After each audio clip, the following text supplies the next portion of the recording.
Good morning from the Things Conference. I'm Alan Proethus from Capstone Partners, and I'm here today with Alistair Fulton, the General Manager of Wireless and Sensing Products at Semtech. Good morning, Alistair. Good morning, nice to see you. And welcome to the show. Thank you, thank you. It's incredible, the energy here. I know the keynote just exited, and it's just, if you could just bottle this energy and sell it, it'd be an incredible thing. Or Klein, Vinky, and Johan. That's right. That would be a benefit to the ecosystem for sure.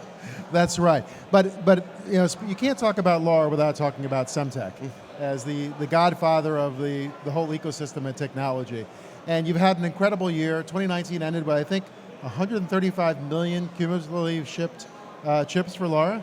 Connected. Connected chips? We think. It's always a bit of an estimate on how many have been connected.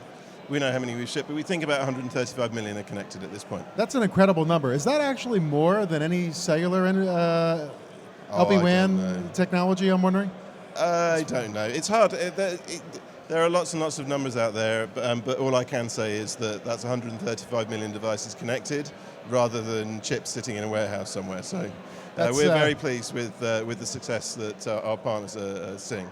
It's incredible progress, and I think it's incredible as well as how international in that anywhere you go, you're going to find... Well, look around you. I think this is 40 countries worth of people with pretty much every solution you could possibly imagine in this room. It's just walking around the show before our conversation, I was amazed at some of the devices and sensors I'm seeing. You know, and having said that, you know, I know the number one topic that comes up, I know in my conversations with IoT, is about scale. Yep. You know, how do you go faster to get more for everyone connected and doing all the things we've been talking about for all these years that IoT can bring in terms of a benefit? I mean, how do you see how we're going to solve those challenges going forward in 2020? Well, I think how do you achieve scale is a great question, and the LoRa WAN ecosystem has been through evolution at breakneck speed. I mean, most other technology ecosystems take a decade to get to where we've got in 5 years. And I think that process starts with establishing a solid technical foundation. It goes through a phase of simplification, and I think IoT in general is starting to see faster adoption because people have realized, firstly, customers don't really care about technology, they care about business results, and secondly, developers like things simple, and they'll gravitate towards technologies which are readily usable. So I think we've been through that phase now. You saw a number of announcements this morning, soft modem, join server, packet broker. These are all things which remove complexity from the development process. So I think we're entering a phase of really breakout growth. And as I think Vinka said on stage today, I've seen in my short time in the ecosystem, customers go from talking about thousands to tens of thousands to hundreds of thousands to now even millions. I had a conversation just the other day with a customer looking at deploying 10 million sensors over the course of the next couple of years. And that says that the technology is being broadly accepted. It helps to be open. We have embraced open source in the open community from day one. It helps to be flexible, and it helps to enable a broad ecosystem in the way that we're proud to be part of. Because the ecosystem is going to think of more things than any one participant in this world could ever do. And you see the pace of change, and you see the variety here, as you commented. Every application you could think of. Yeah, well, ecosystem is certainly everything, and judging by the crowd here, it's amazing of what a powerful ecosystem has come together. Even compared to just maybe 2 years ago, if you were to walk around here, just based on what I've heard, and then you see the amount of engagement is the way I would describe it. Well, you know what the difference is when you walk around and you look at these devices. A couple of years ago, there were lots of company names, lots of smaller names really starting out down this path, and lots of devices which were experimental at an experimental stage. Look around you. The names that have come into the ecosystem, the maturity of the devices, including the devices from all of those smaller participants, the growth rate these companies are seeing is nothing short of incredible. And I came here last year, and it was amazing then.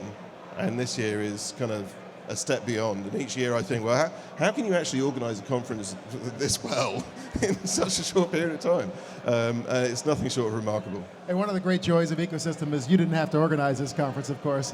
And thank goodness for that. Well, I think technology companies learned the hard way that the way that you drive innovation is by embracing openness and enabling others to think of things that you never could.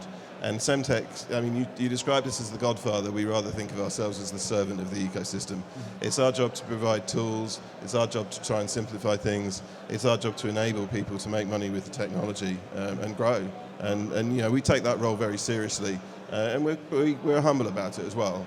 We are driven by the ecosystem, and our goal is to enable the ecosystem. So. Well, we can see you doing that too. And speaking of which, you just announced, I think 2 days ago, announcement around smart home and LoRa. Yeah. Maybe you could just talk about that for a moment. Yeah, I mean, I think that's really about extending the power of LoRaWAN to smart home applications. There are obviously a number of technologies which are well established in that space, which, I mean, they're deficient in one way or the other. They either don't support a good user experience because the join, rejoin, it's just messy. And at the end of the day, in smart home applications, you have to plan on your child or your grandmother being able to deal with the technology. The other thing is that most of the technologies available today are really very limited in range or have serious security issues. And obviously, LoRaWAN has neither of those. So we see opportunity to extend the strength of LoRaWAN into that space. The LoRa Smart Home product is a tailored product for that space. It's designed to be very price competitive with other alternative solutions today, while delivering a range of additional benefits. And we're seeing extremely strong interest. It was actually, as I said, we're driven by the ecosystem.